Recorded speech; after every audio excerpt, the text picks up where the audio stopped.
जय श्री कृष्णा। राधे राधे दोस्तों, सुबह उठते ही विधवा स्त्री का मुख देखना चाहिए या नहीं? कुछ लोगों के मन में भय उत्पन्न हो जाता है।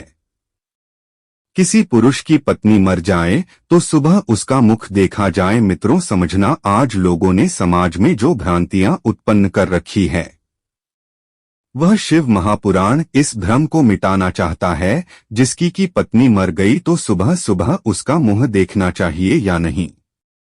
अरे भाई, वह तो पुरुष है, उसका मुंह देखने में क्या दिक्कत है? पर तुम्हें क्या मालूम है कि उसकी पत्नी मर गए? अगर वह बिंदी लगता, मंगलसूत्र पहनता, मांग बता तो समझ में आता कि उसकी पत्नी जिंदा है या मर गई। बिंदी भी नहीं है, मंगलसूत्र भी नहीं, मांग भी नहीं है। पर स्त्री का पति मर जाता है तो लोग साधारण सी भाषा में कह देते हैं, सुबह सुबह मुंह दिख जाए तो आप शगुन होता है, क्योंकि जन्म परमात्मा ने दिया है, मृत्यु भी परमात्मा देते हैं। इसका संबंध किसके साथ कितना है, यह ईश्वर ने पहले ही लिख दिया है। तुम किसी का मुख देख के यह निर्णय नहीं ले सकते गलत है या सही है। यदि मित्रों इस प्रकार से सुबह सुबह मुख देखने कि यह अब शगुन शगुन होता तो मेरे राम जी महाराज, उनके पिताजी दशरथ जी भी स्वर्ग सिधार गए थे, तो उनकी 3 पत्नी विधवा हो गई थी। कौशल्या कहकर मैया सुमित्रा मैया, वह भी तो विधवा हो गई थी। अयोध्या के लोगों ने उनका मुख नहीं देखा था, क्या भगवान श्री राम ने मुंह नहीं देखा था? यह हमारी सोच है, हमारी बुद्धि, हमारे धृष्टता। मैं आपसे निवेदन करूंगा, पापी को पाप नजर आता है, का पति को कपट नजर आता है, बेईमान को बेईमानी नजर आता है और धर्मात्मा को धर्म नजर आता है, पुण्य आत्मा को पुण्य नजर आता है। जिसकी जैसी सोच रहती है, सामने वाला व्यक्ति उसको वैसा ही नजर आता है। अगर मान लिया पति मर भी गया पर पत्नी को परमात्मा ने जीवित रखा है, क्यों रखा है कि जाने वाला तक चला गया, परंतु पत्नी जितना दान करेगी, भजन करेगी, पुण्य करेगी, भगवान का स्मरण करेगी। जैसे मित्रों पति नौकरी करता है और नौकरी करते करते मर जाता है तो पत्नी को आधी तनख्वाह आती है, उसी तरीके से पति के जाने के बाद पत्नी को जो पुण्य प्राप्त होता है, जो दान करती है, जो पूर्ण करती है, उसका आधा काटकर उसके पति के खाते में जाता है।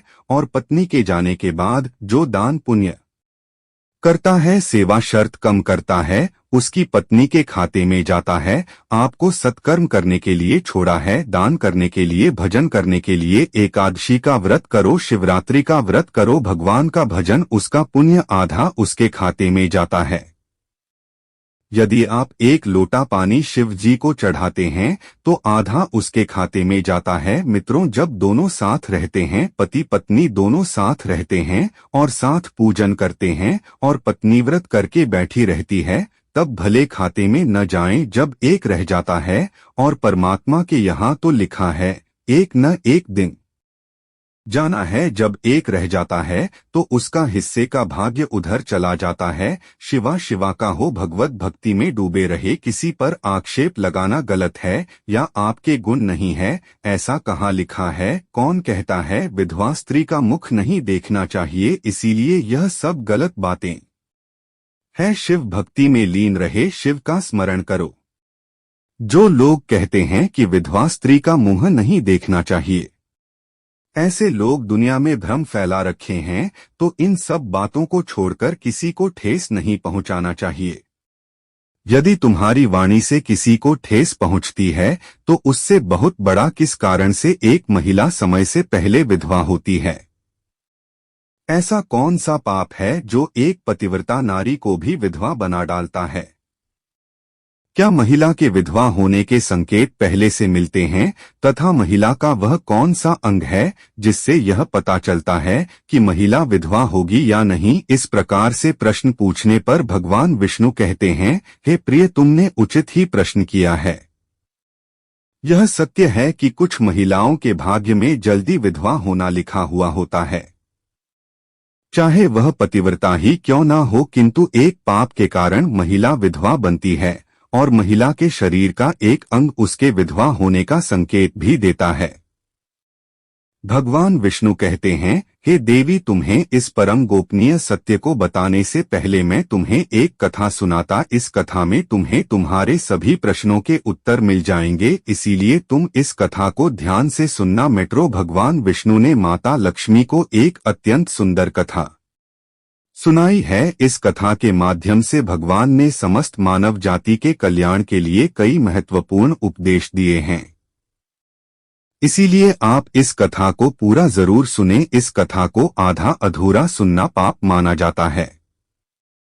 तो चलिए शुरू करते हैं। मित्रों, एक समय की बात है, मध्य प्रदेश में एक अत्यंत धनवान सेठ रहा करता था। उसका एक पुत्र और 3 पुत्रियां थीं। उसकी तीनों पुत्रियों का विवाह अच्छे और धनवान घराने में हो गया था, किंतु सेठ की एक पुत्री को दुर्भाग्य का सामना करना पड़ा। उसकी एक विवाह के कुछ ही वर्षों के बाद विधवा हो गई और अत्यंत दुख में जीवन बिताने लगे। उस विधवा महिला का नाम था सावित्री। सावित्री अत्यंत सुंदर, गुणवान और पतिव्रता नारी थी, किंतु उसके भाग्य में जो अशुभ लिखा हुआ था वहीं उसके साथ घटित हो गया। सावित्री के पति ने विवाह के समय केवल सावित्री का सुंदर रूप और उसके पिता की धन संपत्ति देखी थी, जिसका से उसे भी जल्दी ही शरीर का त्याग करना पड़ा। बचपन से ही सावित्री के शरीर के अंगों पर उसकी विधवा होने के लक्षण दिखाई दे रहे थे, लेकिन किसी ने उस पर ध्यान नहीं दिया था। सावित्री के पिछले जन्म के कर्मों के कारण उसे इस जन्म में विधवा होना पड़ा था।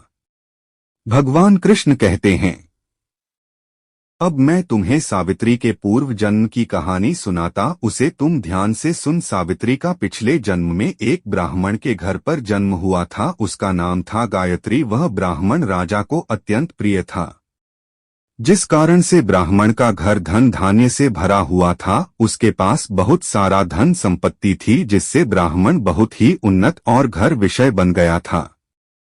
वह ब्राह्मण अपनी पुत्री गायत्री से बहुत प्रेम करता था, क्योंकि वह उसकी एकलौती पुत्री थी। गायत्री बहुत ही सुंदर थी और पिता के लाड़ प्यार से वह भी बिगड़ चुकी थी। उसके पिता इच्छा को पूर्ण करते थे, उसे कभी किसी चीज की कमी नहीं पड़ने दी। गायत्री ने अपने जीवन में कभी दुख नहीं देखा था और उसे अपनी सुंदरता पर भी अत्यधिक घमंड था। फिर जब गायत्री जवान हुई तो उसके पिता ने उसका विवाह करने का सोचा, लेकिन उसकी एक शर्त थी कि जो भी गायत्री से विवाह करेगा वह उसके साथ उसके पिता के घर में रहेगा, अर्थात घर जमाई बनकर रहेगा। ब्राह्मण ने अपने सभी रिश्तेदारों को यह बात बता दें और चारों तरफ यह बात है। कई विद्वान और ज्ञानी पंडित गायत्री के घर पर उसे देखने के लिए आ गए, लेकिन गायत्री ने किसी को भी पसंद नहीं किया। गायत्री ने कई विद्वान ब्राह्मणों को अपमानित करके घर से बाहर निकाल दिया। फिर एक दिन एक अत्यंत सुंदर ब्राह्मण भिक्षा मांगने के लिए गायत्री के घर पर आया, जिसे देखकर गायत्री उस पर मोहित हो गए और अपने पिता से कहने लगी कि वह उसी भी ब्राह्मण से विवाह करें। यह सुनकर गायत्री के पिता ने भी स्वीकृति दे दी और उस भिक्षुक ब्राह्मण को गायत्री से विवाह करने के लिए पूछा, तो उस भिक्षुक ब्राह्मण ने भी हाँ कर दिया और फिर गायत्री और उस ब्राह्मण का विवाह संपन्न हुआ। गायत्री विवाह के समय बहुत प्रसन्न थी।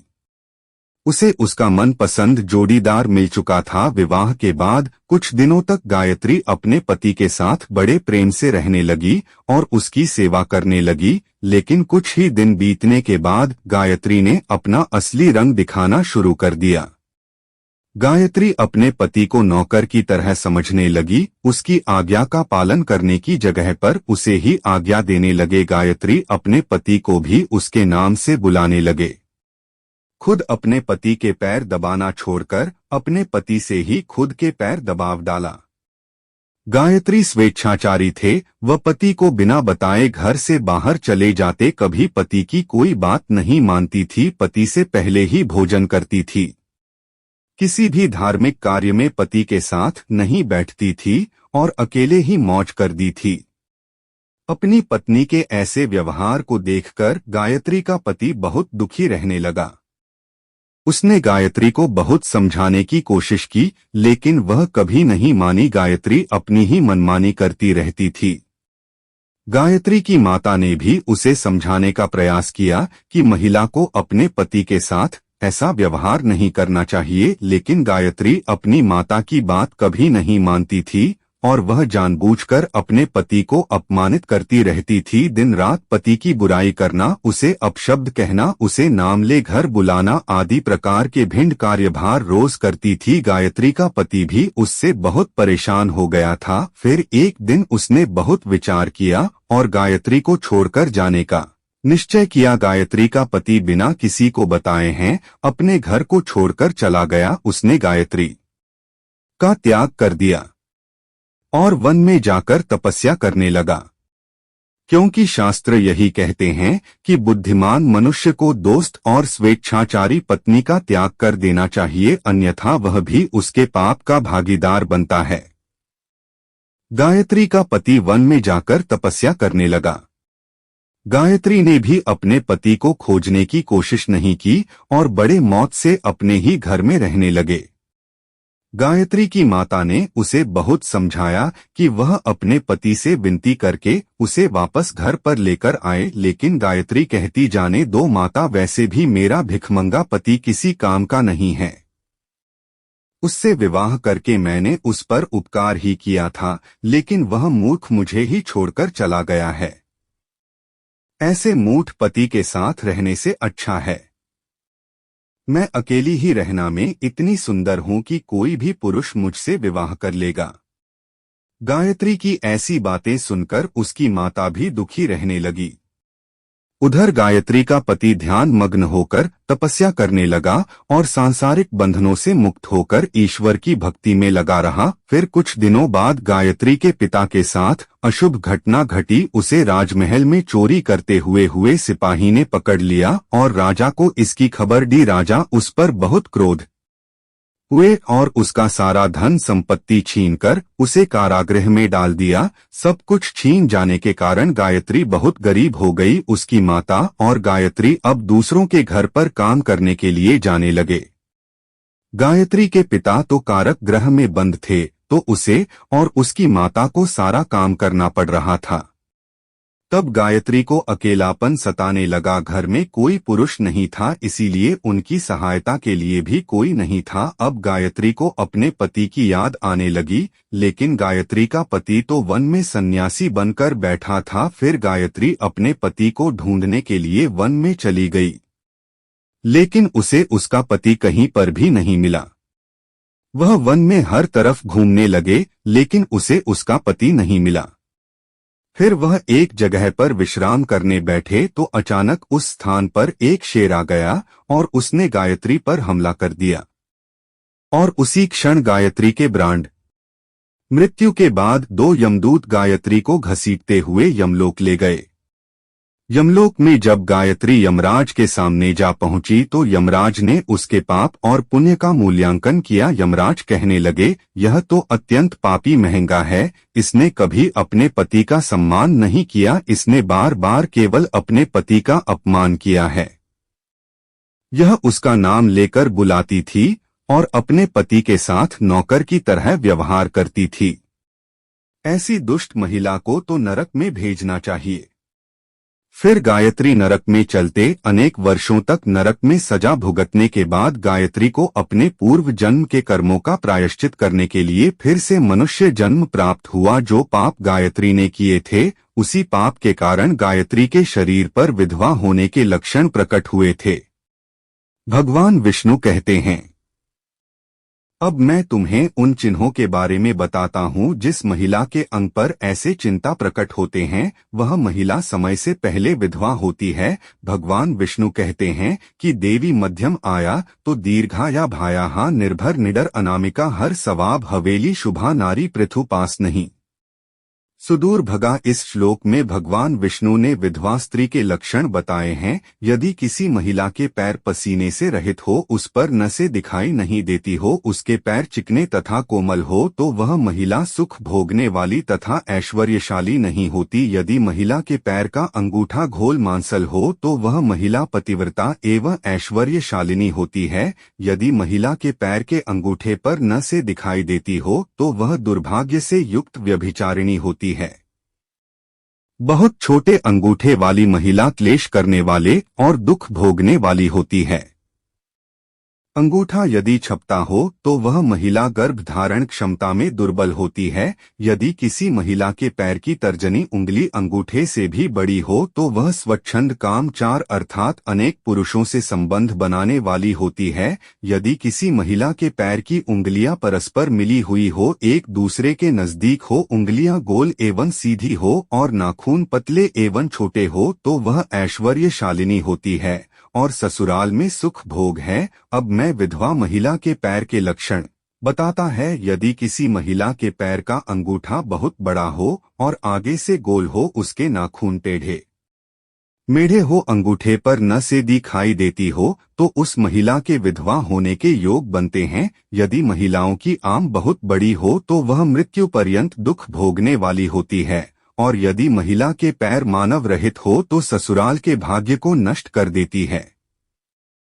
यदि किसी महिला के पैर की अनामिका उंगली बाकी उंगलियों की तुलना में बहुत छोटी हो तो वह कलह करने वाली और घर के वातावरण को असहनीय बना देने वाली होती है। यदि किसी महिला के पैर की मध्यमा उंगली अर्थात बीच की उंगली ज्यादा लंबी हो तो वह विवाह के लिए अयोग्य होती है। जो महिला चलते समय पैर पटक हुए चलती हो और धर्म आवाज करती हो तो वह अपने पति का विनाश करने वाली होती है। भगवान विष्णु कहते हैं, हे देवी, इन्हीं लक्षणों के कारण सावित्री समय से पहला विधवा हुई थी। पिछले जन्म के कर्मों के कारण हैं, महिला के विधवा होने के योग बनते हैं। जो महिला अपने पति का अपमान करती है, उसका नाम लेकर बुलाती है तथा उसके भोजन करने से पहले ही भोजन करती है तो वह महिला निश्चित ही समय से पहले भी होती है।